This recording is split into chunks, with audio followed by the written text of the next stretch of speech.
நம்முடைய சகோதரர்கள் கேட்பது ஒரே ஒரு கேள்வி, யார் அந்த சார்? இந்த ஒரே கேள்விதான் தமிழ்நாடு முழுவதும் கேட்கிறார். அண்ணன் மா சுப்பிரமணியம் அவர்கள் இந்த தேர்தல் தோற்ற பிறகு யார் அந்த சார் என்பதற்கு பதில் சொல்வார் என்று எனக்கு தெரியும். அண்ணன் மாசு அவர்களுடைய சாதனை என்ன? உதயநிதி ஸ்டாலின் பிறந்தநாள ஒரு வருஷம் ஃபுல்லா கொண்டாடுவார். பிறந்தநாள் ஆரம்பிச்சு ஒரு வருஷம் முடிகிற வரை கொண்டாடிக்கிட்டே இருப்பார். கோல போட்டு நடத்துவாரு. அதுக்கப்புறம் அடுத்த வருஷம் உதயநிதி ஸ்டாலின் பிறந்தநாள மறுபடியும் ஆரம்பிச்சு கொண்டாடுவார்.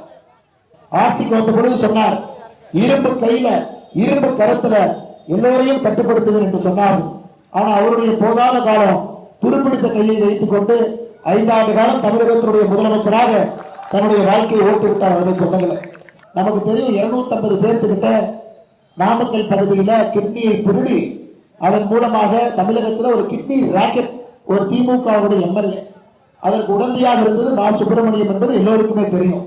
பத்திரிகை நண்பர்கள் கேள்வி கேட்கும் பொழுது மாசு என்ன சொல்லுவாருன்னா, அதை கிட்னி திருட்டு என்று சொல்லாதீர்கள், கிட்னி முறைகேடு என்று சொல்லுங்கள்.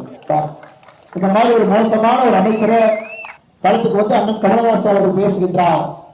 ராஜராஜ சோழனை விட அதிக குடமுழுக்கு யாரு பண்ணிருக்காங்கன்னா சேகர் பாபு பண்ணிருக்காங்க. அதுவும் சொல்லப்போது தஞ்சாவூர்ல இருந்தேன். தஞ்சாவூர் மண்ணில் ராஜராஜ சோழனுக்கு இருக்கக்கூடிய பெருமை உங்களுக்கு தெரியும். அதனால கமலஹாசன் ஐயா, வாங்கின காசுக்கு மேல கூவாதீங்க, போதும், முடியல. ராஜ்யசபா எம்பி வாங்கியாச்சு. தேர்தலுக்கு வந்து ஒரு அமைச்சருக்கும் நீங்கள் பேசி உங்களுடைய தரத்தை தாழ்த்திக் கொள்ள வேண்டிய அவசியம் உங்களுக்கு இல்ல. உதயநிதி ஸ்டாலின் வெளியே போய் பிரச்சாரம் பண்றாரு திருச்சி திருவெரும்பூர்ல. நான் தோத்தாலும் பரவாயில்ல, அன்பில் மகேஷ் பொய்யாமொழியை ஜெயிக்க வைங்க. இதே உதயநிதி ஸ்டாலின் மன்னார்குடி போய் பிரச்சாரம் பண்றார், நான் தோத்தாலும் பரவாயில்ல, டிஆர்பி ராஜாவை ஜெயிக்க வைங்க. ஆனா சென்னை மக்கள் எல்லாம் முடிவு செய்து விட்டார்கள், நீ அடுத்தவங்களுக்கு என்ன பிரச்சாரம் பண்றது, ஜெயப்பாக்கில் உன்னையும் தோற்கடிப்போம் என்று. நம்ம கலைஞரையா காலத்துல ஒரு பத்திரிகை நண்பர் கேட்டார், ஐயா கூவத்துக்கு இவ்வளவு குணத்தை போட்டிருக்கீங்களே, நான் போய் பார்த்துட்டுமானு. தம்பி, நீ போனா முதலை கடிச்சு வச்சிரும், அதனால கூவத்துக்குள்ளாம் போகாது. அதனால ஆத்த சுத்தம் பண்றது ஒரு இன்டர்நேஷனல் ஃப்ராடு உங்களுக்கு தெரியும். இதை உங்களுக்கு காட்ட வேண்டும். அந்த ஞானசேகரனுடைய வீட்டுல போய் அண்ணா பல்கலைக்கழகத்துல இந்த பாலியல் வன்கொடுமைக்கு ஆளான அந்த பாப்பா மாணவ செல்வம் எப்படி இந்த ஞானசேகரன் முக்கிய குற்றவாளி, அவர் வீட்டுல போய் பிரியாணி விருந்து சாப்பிட்டார் மாசு. ஐயா, அவங்க ரொம்ப நாள் தப்பிக்க முடியாது, ரொம்ப நாள் தப்பிக்க முடியாது. ஆட்சி மாற்றம் நடந்தவுடன்